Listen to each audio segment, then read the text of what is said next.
ആരാ? പഞ്ചായത്തിന്ന്. പഞ്ചായത്തിന്ന്. പഞ്ചാര ഇവിടെ ഇല്ല മോളെ. പഞ്ചാര അല്ല, പഞ്ചായത്തിന്ന്.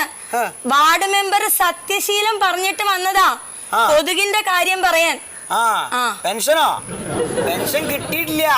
പെൻഷൻ ഇപ്പൊ കൊറേ ആയി കിട്ടിയിട്ട്. ശരിയായിണ്ടോ?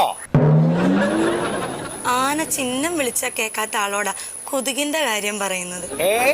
അല്ല, ഇവിടൊക്കെ ഈ വെള്ളക്കെട്ടുണ്ടല്ലോ, അത് പാടില്ലാന്ന്. വെള്ളം കെട്ടിക്കിടന്ന മുട്ട കൊതുക് മുട്ടയിടും. മുട്ടയോ? കൊതുക് മുട്ടയിടും. പെൻഷൻ മുട്ടയായിട്ടാ കിട്ടാന്നോ? മുട്ടയായിട്ട് വേണ്ട, എനിക്ക് പൈസ ആയിട്ട് തന്നെ കിട്ടണം. ശരിയാവോ? ആകും. അതെ, പിന്നെ അല്ലെങ്കിൽ വേണ്ട. ഒന്നുമില്ല. ഇതിലേ ഒരൊപ്പിട്ട് തരുമോ? ഒന്ന് മതിയോ? ഒരൊപ്പ് മതി.